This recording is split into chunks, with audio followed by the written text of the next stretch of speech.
नमस्कार दोस्तों, welcome back to my channel friends. मैं आप सबका अपने चैनल स्टॉक्स फॉर लाइफ पे बहुत स्वागत करता हूं। वेलकम टू एसटीफिल फैमिली। गाइस, मैं हमेशा कोई ना कोई ऐसा वीडियो लेके आता रहता हूं जहां पे आप लोगों को कम से कम कुछ सिखा पाऊं कि ऑपरेटर के चक्कर में फ्रेंड्स जो जो फंसते हैं और जो लालच में आते हैं दोस्तों, मार्केट पूरा ग्रिड के ऑपोजिट काम करता है। अगर आप दोस्तों ग्रिडी हैं तो मार्केट आपको पनिश भी करता है। तो सेम चीज़ हम लोगों को एक ऐसा स्टॉक है जो दोस्तों पूरा फंस चुके हैं रिटेलर्स, जिसका नाम है विशाल फैब्रिक्स। बहुत सारे सब्सक्राइबर का रिक्वेस्ट था कि सर इसके ऊपर बनाइए, बिकॉज दोस्तों वो लोग हताश हो चुके हैं और उनका पैसा लगभग 30 से 35% इरोड हो चुका है कुछ दिनों में ही। और फ्रेंड्स, ये कब तक गिर सकता है और कितना गिर सकता है, क्या है इसका बेस्ट बाइंग लेवल, एवरेज करना सही है या फिर दोस्तों कोई भी लेवल पे एग्जिट करना ही बेस्ट ऑप्शन है, सारी चर्चा इसी वीडियो पर होगी। और दोस्तों आपके पास ये स्टॉक हो या फिर ना हो, लेकिन वीडियो को एंड तक जरूर देखें, तभी आप समझ पाएंगे कि एक गलती दुर्घटना घटी वाली कहानी हो जाएगी दोस्तों। और हमें मार्केट में पैसा कमाने से भी इंपॉर्टेंट पैसा बचाना जरूरी है। इसीलिए फ्रेंड्स, मैं फंडामेंटल को भी बहुत इंपॉर्टेंस देता हूँ। यस, टेक्निकल बहुत ज़रूरी होते हैं, लेकिन उसके साथ साथ हमें फंडामेंटल और वैल्यूएशन के अकॉर्डिंग काम करना होता है। स्टॉक दोस्तों बहुत ही ज़्यादा ओवर वैल्यूड हो चुका था और एक बबल टेरिटरी में जा चुका था। और दोस्तों ऑपरेटर का कांड ऐसा है कि आज सारे रिटेलर्स फंस चुके हैं। उनको क्या करना चाहिए दोस्तों, पूरी चर्चा इसी वीडियो में होगी। चैनल फर्स्ट टाइम है, सब्सक्राइब कर सकते हैं इस तरह की इन्फॉर्मेटिव वीडियो को सबसे पहले एक्सेस करने के लिए। Without telling in for time, let's begin. आज के दिन की बात की जाए दोस्तों तो देख सकते हैं कि आज भी हमें लोअर सर्किट देखने को मिल रहा है। और कैसे ये दोस्तों पूरा इस साइड से पंप एंड डंप वाली कहानी हम लोग को देखने को मिली। कंटिन्यूस दोस्तों ये स्टॉक बढ़ रहा था फंडामेंटल के बिना, टेक्निकल के दोस्तों लाइक पूरे ऑपोजिट काम कर रहा था, रोज भागता था। और फ्रेंड्स, रिटेलर को बहुत ही मज़ा आ रहा था। और देखिए दोस्तों ऑपरेटर का कांड कैसे स्टॉक को अब गिरा दिया है। और इस लेवल पे ये दोस्तों हम लोग को लाइक जाता हुआ देखने को मिल रहा है। जो डिप दोस्तों ये स्टॉक के लिस्टिंग के बाद ही देखने को मिली थी। और कैसे दोस्तों ऑपरेटर इस एंट्री करके ऐसे स्टॉक में फंसा सकते हैं रिटेलर को। आप देख सकते हैं कि यहाँ पे हमें कंटिन्यूसली डाउन साइड देखने को मिल रहा है। तो फटाफट दोस्तों एक बार इसके फंडामेंटलाइज करना बहुत ज़रूरी है। तो आप देख सकते हैं कि 52 वीक पहले मीन्स 52 वीक हाई की बात की जाए दोस्तों तो ये 372 का स्टॉक हुआ करता था। और दोस्तों कैसे इस लो से ऑपरेटर ने इसको खींचा और अब अपना पोजीशन काट रहे हैं। दोस्तों बहुत ही लो मार्केट कैप वाली कंपनी है। आप देख सकते हैं कि 867 करोड़ की दोस्तों कंपनी है। इवन अब मैं रफली बोलूँ तो दोस्तों 900 करोड़ वाली कंपनी है। इसीलिए मैं बहुत सारे सब्सक्राइबर का रिक्वेस्ट है, तो सर ऐसे स्टॉक पर वीडियो बनाइए जो लो लाइक मार्केट कैप वाले हैं, जिनको बढ़ने की संभावना है। फ्रेंड्स, बढ़ने की संभावना तो होती है, लेकिन आपका पैसा साफ भी हो सकता है। बिकॉज ऐसे लो मार्केट कैप वाले स्टॉक पे रिटेलर का दोस्तों बहुत एंट्री होती है, क्योंकि उनको लगता है कि सस्ता भाव है, ये भाग सकता है। और दोस्तों ऑपरेटर आराम से लेवरेज लेके ऐसे स्टॉक को आराम से मैनिपुलेट कर सकते हैं। मैं ऐसा क्यों बोल रहा हूँ, तो आप देख सकते हैं दोस्तों कि इंडस्ट्री पी से हमें अभी भी 10 टाइम्स हायर देखने को मिल रहा है। मीन्स जितना दोस्तों इसका महंगा इंडस्ट्री पी है, उस हिसाब से स्टॉक अभी भी 10 टाइम्स महंगा है, इतने करेक्ट होने के बावजूद। कुछ दिन पहले फ्रेंड्स ये 20 टाइम्स था बिना फंडामेंटल के। दोस्तों अगर स्टॉक इतना भागता है तो आप समझ जाइए इसको कोई भगा रहा है, और दोस्तों वो महापुरुष ऑपरेटर ही होते हैं।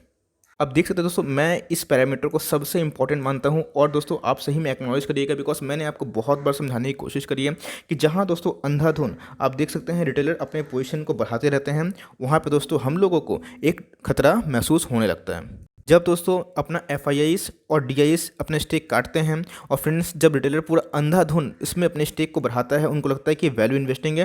फ्रेंड्स ऐसे ही स्टॉक आपको वैल्यू ट्रैप देते हैं। बिकॉज आप देख सकते हैं कि स्टॉक में हमें प्लेज की समस्या देखने को मिल रही है। यस, ईयर टू ईयर हमें कम देखने को मिल रहा है, लेकिन दोस्तों लाइक फिर भी 19 से 20% का प्लेज काफ़ी होता है। और आप देख सकते हैं इंश्योरेंस कंपनी का अभी तक कोई स्टेक नहीं है। इसका मतलब दोस्तों ये पूरा फुल ऑपरेटर ड्रिवन स्टॉक ही बन चुका है। बिकॉज रिटेलर दोस्तों मनी पंप करते गए, और दोस्तों हमें एफ और डी का जो पोजीशन है वो एग्जिट होते हुए देखने को मिला। फटाफट स्टॉक का परफॉर्मेंस देखना बहुत ही ज़रूरी है। आप देख सकते हैं कि दोस्तों कंपनी है वो सेल्स बढ़िया करी है 2019 से 2020 में। और दोस्तों एक चीज़ जो मैं इंपॉर्टेंट दिखाना चाहता हूँ, यस कंपनी के जो प्रॉफिट हैं वो बढ़े हैं, लेकिन दोस्तों फिर भी स्टॉक क्यों गिर रहा है, तो सबसे बड़ी रीज़न है दोस्तों इनका डेट। जी हाँ फ्रेंड्स, जो आपको कोई नहीं बताता। और इनके वैल्यूएशन दोस्तों, अगर आप डेट को कंसीडर करें और इनके वैल्यूएशन की, तो भैया वैल्यूएशन ओवर वैल्यूड हो गए थे फ्रेंड्स। और डेट भी हमें बढ़ता हुआ देखने को मिला था, भले प्रॉफिट जितने में कमाए, लेकिन दोस्तों ये दो चीज़ इंपॉर्टेंट है अगर बात की जाए छोटे मोटे मार्केट कैप वाले स्टॉक के लिए।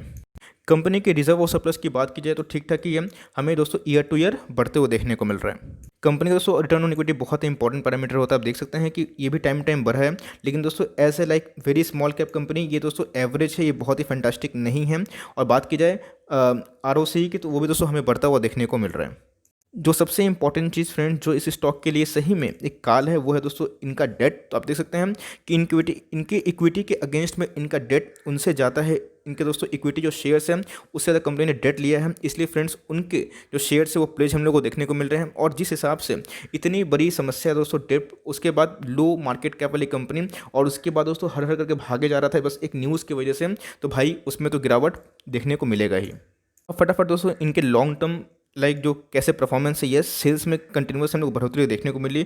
बट दोस्तों अब देख सकते हैं कि हमें जो प्रॉफिट है वो फ्लैट सा देखने को मिला। दोस्तों प्रॉफिट में कोई जंप नहीं है, क्योंकि कंपनी के पास इतना डेब्ट है कि दोस्तों उनको अपने डेट को रिपेमेंट करते करते ही उनके प्रॉफिट नील या फिर फ्लैट हम लोग को देखने को मिल जाते हैं। और फ्रेंड्स जहाँ पे प्रॉफिट नहीं बढ़े, डेट बढ़े, या सिर्फ रेवेन्यू बढ़ने से ही नहीं होता है। ऐसे बहुत सारी कंपनीज है जिनका रेवेन्यू बहुत ऊंचा है दोस्तों, लेकिन उनके ऊपर बहुत डेट है और वो प्रॉफिट जनरेट नहीं कर पाते, तो उनका स्टॉक स्ट्रगल करता है।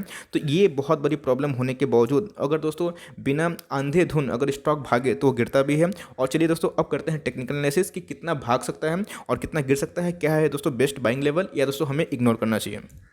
फ्रेंड्स आप देख सकते हैं कि टेक्निकल इतना इंपॉर्टेंट पैरामीटर होता है दोस्तों, बिना उसको इग्नोर किए हुए आप कुछ भी नहीं कर सकते हैं। 1 2 3 4 5 6 आप देख सकते हैं दोस्तों, जितना भी कैंडल बन रहा है एकदम अपसाइड ही हम लोग को जाते हुए देखने को मिल रहा है। ऐसा अपसाइड, इसका मतलब पूरा दोस्तों ये ऑपरेटर ड्रिवन स्टॉक बन चुका था। आप देख सकते हैं, ये मैं नहीं बोल रहा हूँ दोस्तों, ये वॉल्यूम बोल रहे हैं। देख सकते हैं फ्रेंड्स कैसे हमें वॉल्यूम में राइस देखने को मिला था। इसका मतलब ये अपने ट्रेडिंग डे से दोस्तों बहुत ही ज़्यादा ट्रेड होता हुआ देखने को मिला था पिछले कुछ दिनों से, जब इसमें लो सर्किट लगना शुरू हुआ। और उसके बाद जब दोस्तों पंप एंड डंप की कहानी शुरू होती है, जहाँ पे रिटेलर को दोस्तों डंप किया जाता है, बिकॉज यहाँ पे दोस्तों कोई भी ऑपरेटर माल खरीद नहीं रहा था, माल पिला रहा था दोस्तों। और किसको? तो भैया प्यारे रिटेलर को। उसके बाद जब वो दोस्तों अपने पोजीशन को एग्जिट किए, आप देख सकते हैं इतना सेलिंग ऑर्डर हम लोग को देखने को मिल रहा है कि दोस्तों स्टॉक अब सर्किट से बाहर ही निकल नहीं पा रहा है। ऐसे बहुत सारे सब्सक्राइबर है जो बहुत अंधाधुंध दोस्तों पैसा लगा के फंस चुके हैं, और बहुतों का पैसा अब इरोड हो चुका है। लेकिन दोस्तों उनको मैं बताऊं सॉरी टू से, जब तक फ्रेंड्स सेलिंग ऑर्डर जीरो नहीं होता, बायर्स नहीं आते, तब तक सर्किट हम लोग को रिफिल्टर होते हुए देखने को नहीं मिलेगा। इसका मतलब फ्रेंड्स कि जब तक कोई बायर्स सामने से नहीं आता, हमें दोस्तों ये स्टॉक्स गिरता हुआ देखने को मिलेगा। यस, स्टॉक के फंडामेंटल की बात की जाए तो अदर पेनी स्टॉक से थोड़ा मोड़ा ठीक है, लेकिन दोस्तों मैं आपको बोलूँगा कि अभी एवरेज करने की बिल्कुल भी जल्दबाजी ना करें। और अगर आप दोस्तों इस स्टॉक को 200-220 में लेके बैठे हुए हैं, तो अगर आपको थोड़ा ही मौका मिले तो यस आपको लॉस बुक कर लेना चाहिए दोस्तों।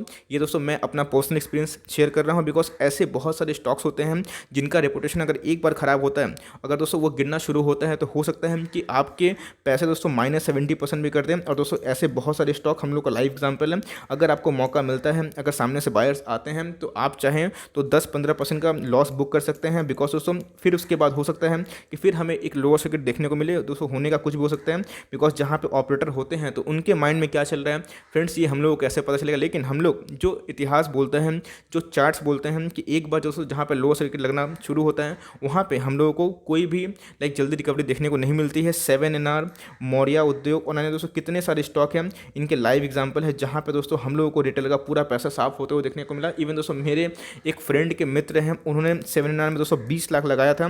आज दोस्तों उनकी जो वैल्यू है वो बस 20,000 रुपये है। उनके पैसे दोस्तों 99% इरोड हो चुके हैं। तो ऐसे स्टॉक से फ्रेंड्स आपको दूर रहना चाहिए।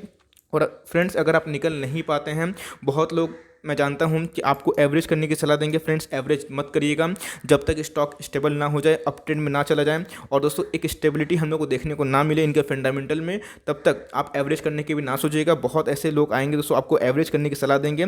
मैं दोस्तों बोलूँगा जब तक स्टॉक स्टेबल ना हो जाए एवरेज मत करिएगा। हो सकता है कि 1-2 बार दोस्तों स्टॉक उछाल भी मारे, आप एवरेज करने का सोचे, उसके बाद फिर से गिरना शुरू हो जाए, तब फ्रेंड्स आपके और पैसे भी जा सकते हैं। ये फ्रेंड्स मेरा पर्सनल व्यू है, आपका ओपिनियन मुझसे अलग भी हो सकता था। मैं बस एक छोटी सी कोशिश किया कि अपने रिटेल भाई लोग को दोस्तों थोड़ा गाइड कर पाऊँ, बिकॉज बहुत ऐसे न्यू कमर्स होते हैं जिनको कोई भी आइडिया नहीं होता है। ये दोस्तों वीडियो देख के उनको बहुत कुछ आई थिंक डाउट क्लियर हो गया होगा, उनको रिलीफ भी हुई होगी। फर्दर कोई भी डाउट है दोस्तों प्लीज़ कमेंट बॉक्स में ज़रूर अपने डाउट को पूछें, मैं सबका रिप्लाई बहुत ही दिल से करूँगा। बस ये दोस्तों रिक्वेस्ट आपकी थी कि सर इसके ऊपर कुछ टिप्पणी दें, तो भैया मैंने अपना टिप्पणी शेयर कर दिया। फर्दर दोस्तों कोई भी और डाउट है तो आप पूछ सकते हैं। So for timing that's the end of the video analysis on Vishal fabric. अगर दोस्तों मेरा कंटेंट, मेरा एफर्ट आपको पसंद है तो प्लीज़ लाइक जरूर करिएगा फ्रेंड्स, और चैनल सब्सक्राइब ना किया तो कर सकते हैं इस तरह की इन्फॉर्मेटिव वीडियो को सबसे पहले एक्सेस करने के लिए। सो गाइस मिलते हैं जल्दी, तब तक के लिए bye. Thanks for listening friends, God bless you all.